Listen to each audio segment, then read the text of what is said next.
While everybody knows about the severe respiratory complications that can sometimes happen from COVID, as well as many of the other symptoms as potential side effects associated with both the wild virus as well as the vaccine, including things like chronic fatigue, including things like pericarditis and myocarditis. At the beginning of the pandemic, there was some concerns talking about things like female reproduction and female cycles, as well as fertility issues overall, but there really wasn't much talk since then. But now there is some new research about male fertility. So let's talk about it. Hey everybody, it's Dr. David. So I know that so many of us are over COVID, over talk about the vaccine, but COVID still is around. I was recently at a wedding in California where both of the spouses ended up catching COVID a couple days afterwards, as well as other friends and family members at the event. So it was kind of a spreader event, we think. And a few people, but thankfully everybody's doing okay. And furthermore, at our own synagogue here in Tampa, Florida, a couple of weeks ago at a memorial service, it seems as if 20 people or so ended up catching COVID, although thankfully nobody got overly sick. But I did recognize that almost everybody who did catch COVID this time were people who had the vaccine but had never had COVID before. So we know we talked about hybrid immunity and how that type of protection and wild protection is certainly providing a strong level of protection for a lot of people, especially for getting sick. Okay.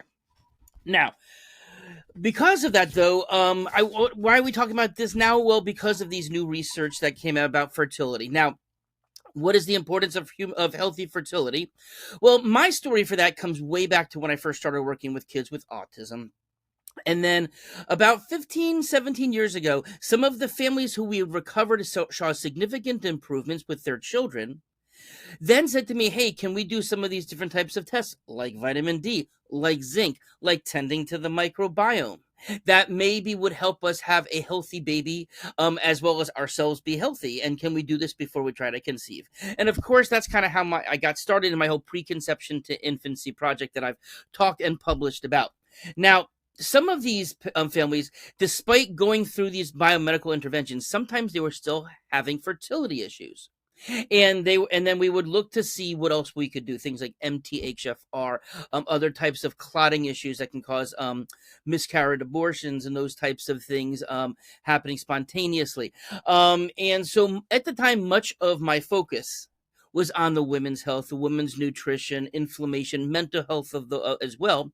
But of course, there was also the sperm. Right. And although that is just one cell contributing for everything that happens after that, of course, that's a really, really important cell. And of course, that goes a very long way with the fertility possibility of a couple. So that's why we're talking about this now. Obviously I've shared before, on this channel about COVID side effects, in terms of the vaccine and the long symptoms that are associated with the virus overall. And I've also talked about how I believe that the reason why we see so many similarities in terms of people who are reporting vaccine reactions, but also longer term COVID issues, was due to inflammation, that some people do not control inflammation in their body as well as other people do, and this could lead to longer term things. And time after time, again, with a myocarditis, pericarditis in both populations. So now, as far as this goes, that may not be the case when it comes to sperm. Okay. Now, sperm analyses can typically be done on almost anybody at any laboratory. And there were studies that were done originally looking at the sperm quality, quantity, etc., and how it may have been impacted by COVID. Okay. Now, but there really wasn't any long-term research that were done about this, let alone the vaccine. So just as a point of reference to explain all of this, it takes approximately 78 days from a sperm to first be formed in order for it to mature and to be able to be released and to be fertile. Okay. So looking more than 90 days after COVID infection, for instance, that would let us know if there was long-term implications, since anything earlier could have been measuring sperm that were already made. Okay. Now, so there was a recent study that was performed at the European Society of Human Reproduction and Embryology at their annual meeting. And a Dr. Rocio Nunez Calon who is the scientific advisor for the UR International Group, the Scientific Reproduction Unit in Madrid. And what they did in their group is they reported on 45 different individuals. These were all unvaccinated men. So these were people who just were getting the wild virus, but had no vaccine in them that could potentially be another variable. And they were all done as part of just a regular fertility evaluation because they were having fertility issues that had nothing to do with COVID. But obviously, at fertility clinics, that's what they do. They analyze the sperm, and of course, that report is available for making future comparisons. Okay. Now, all of the people who had the sperm analyzed, who then caught COVID. Now, these were all people who had mild, so they didn't get very severe. These were just mild cases, so there wasn't tremendous amount of serious effects symptoms being seen in these individuals. Now, all of the post-infection sperm tests were collected. First, they collected prior to 100 days, but then there were a subset of people who had the collection done after 100 days. And of course, if we're talking about 78 days in terms of the maturing of sperm, anybody who was tested 100 days after would again be all new sperm. Okay. Now, in terms of the semen that was collected, okay, during those first 100 days, they did find after the infection that there was a 20% reduction in overall sperm volume, the liquid. So that includes not just the sperm, but all of the semen, the other material, the other things that make up the ejaculate fluid. Sperm counts themselves, the number of the sperm, decreased by 37.5%. And then the number of live sperm, so not all sperm make it to the final end to do the final journey up the, once it's, to make conception happen. The number of live sperm decreased 26% compared to beforehand. And the motility, the ability for the swimming of it decreased 9%. And this was all within the first 100 days of having COVID. Okay, now, in the samples that were collected 100 days later, so all new sperm, the decrease in both the quality and the quantity of the sperm remained low.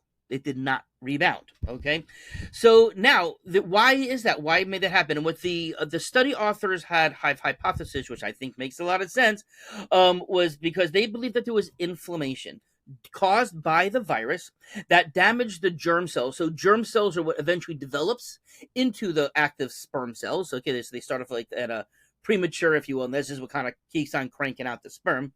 And that would damage those cells, but it also was felt that the inflammation reduced testosterone levels by affecting the cells that make testosterone, right? So not just the sperm cells, but other cells in the fertility that make testosterone. Okay, so that obviously is concerning because we know, of course, people can, not that people can't get pregnant, but maybe that's why some people are having difficulty getting conceiving after they've had COVID, in the male sense at least. Okay, so now what about the vaccine? Because as I hypothesized, that I see a lot of similarities between some of the side effects from the vaccine versus what people get with some of the more significant issues with COVID, in terms of long COVID especially. Now, in the Journal of Medical Virology, they recently published a study that looked at this from the vaccine. And it was called The Effects of COVID-19 Vaccine on Semen Parameters, a Systemic Review and Meta-Analysis. Now, if you're not familiar with what a meta-analysis is, this is very powerful. Because what they do is they take a whole bunch of studies on a particular topic. They have very specific statistical analyses where they will weed out bad studies in the first place. But of course, no one study is typically done exactly like another study. So there are advanced statistics that epidemiologists can do in order to put a bunch of those studies together to come up with more power, more patients, to give a more thorough response. Okay. Now, in this particular study, there were 12 studies that were finally included. So all the other studies were weeded out. 12 studies were looked at. And there were 914 individuals, a pretty big number, that eventually was being looked at. And what they looked at was similar to the other. Semen volume, sperm concentration, sperm motility, also the sperm morphology, with the individual changes in the shape of the sperm cells themselves, as well as the size of them.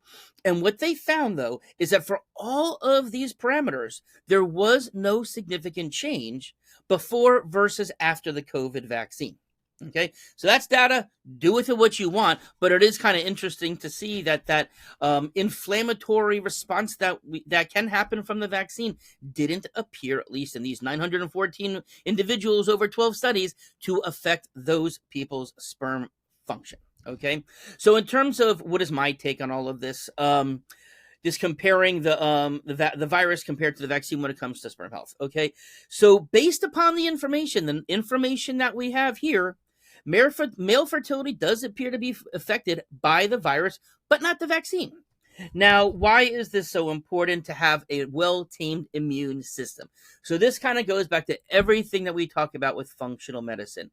Of course, anything that we can do to optimize our immune systems in that Goldilocks sense where we don't want our immune systems to overreact, that's hyperinflammation. And we don't want our immune systems to be weak, that's what gets us sick. But what are all the things? Again, we've talked about the vitamin D, the zinc, the importance of the intestinal microbiome, the levels of the good flora and anything bad that could be growing that could create more inflammation. Right, as well as hyperinflammatory foods. So even when a person gets sick, we talk about don't eat high sugar, avoid dairy, those types of things. So a anti-inflammatory, low inflammatory diet, especially in the time of and after getting sick, may be particularly helpful in reducing this. Now, I don't know, that is a hypothesis, but of course, hypotheses should be based upon logic and understanding of the science that's involved, and then hopefully someone will go on to actually prove it or disprove it in a study. So there you go. Hope you learned something. Have a nice day.